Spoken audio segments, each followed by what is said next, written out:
Hello guys, welcome to our channel. Let's start the video.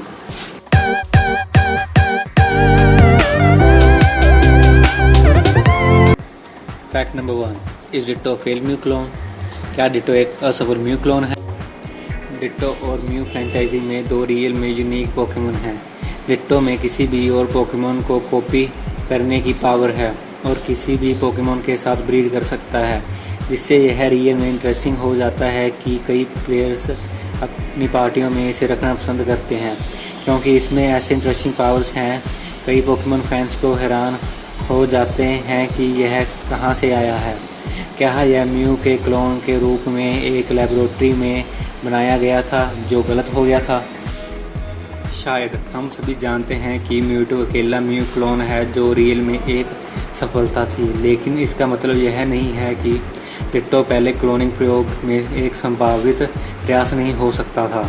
यह आसान रूप से समझाया गया कि डिट्टो में ऐसी यूनिक पावर्स क्यों हैं। Fact number 2, is Ash journey fake? क्या ऐश की जर्नी झूठी थी? पूरी दुनिया में ऐश कैचम के ट्रैवल करते हुए पोकेमोन को पकड़ना बहुत मज़ेदार है ना? उसे अन्य पोकेमोन ट्रेनर्स के खिलाफ लड़ाई देखने और वाइल्ड पोकेमोन्स को कैच करने की इच्छा है कि हम पोकेमोन असली थे और हम ट्रेनर भी हो सकते हैं। लेकिन क्या होगा अगर ऐश वास्तव में वह सब नहीं कर रहा है?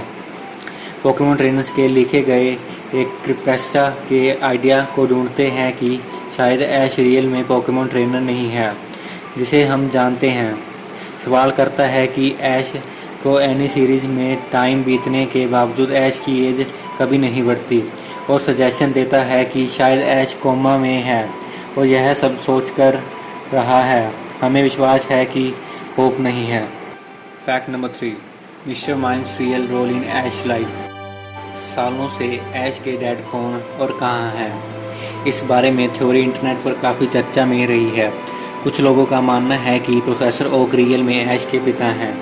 यह बताया गया कि प्रोफेसर ओक ने ऐश को इतनी देर से आने के बाद नॉन स्टार्टर पोकेमोन क्यों दिया, है ना? लेकिन उनके डैड के बारे में एक थ्योरी है कि ऐश के पिता प्रोफेसर ओक या पोकेमोन ट्रेनर बिल्कुल नहीं है, इसके बजाय रियल में एक पोकेमोन है। इसका मतलब यह है कि मिस्टर माइम सिर्फ ऐश की मोम के पोकेमोन ही नहीं बल्कि उनके हस्बैंड भी हैं।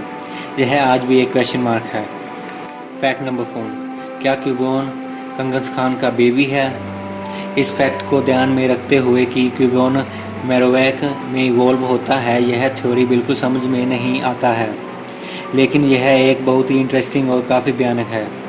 एक फैन थ्योरी के हिसाब से क्यूबोन पोकेमोन की एक अलग स्पीशीज नहीं है, इसके बजाय यह सिर्फ बच्चा है जिसे कंगस खान अपनी पॉकेट में रखता है और हेलमेट के रूप में अपनी मोम का स्कल पहने हुए है। उनके पास सिमिलर शेप्स हैं। यह थ्योरी कुछ रीज़न से सभी को अच्छी तरह से होल्ड नहीं कर पाती। इस फैक्ट के अलावा कि क्यूबोन विकसित होता है, मेगा कंगस खान बच्चे को पॉकेट से बाहर दिखाता है और यह सच में क्यूबोन नहीं होता। फैक्ट नंबर 5, क्या गेनगार क्लेफेबल की शैडो है? बहुत सारे पोकेमोन हैं जो देखने में काफ़ी मिलते जुलते हैं। उनमें से कुछ ऐसे लगते हैं कि जो कोइंसिडेंस से ज़्यादा कुछ नहीं है। क्लेफेबल और गेंगार दो पोकेमोन हैं जो पोकेमोन फ्रेंचाइजी की फर्स्ट जनरेशन में शो किए गए थे, जो सुपर सिमिलर दिखते हैं। पोकेमोन के बहुत से फैंस ने इस पर ध्यान दिया और इसे समझाने के लिए एक फैन थ्योरी के साथ आए। इस थ्योरी से गेंगार क्लेफेबल की बैड शैडो है। यह दोनों पोकेमोन रियल में सेम साइज के हैं, इसलिए यह समझ में आता है कि वहाँ कुछ चल रहा है। Share your views in the comment box. Make sure to subscribe the channel and press the bell icon, and please like and share our video and stay tuned. Thank you.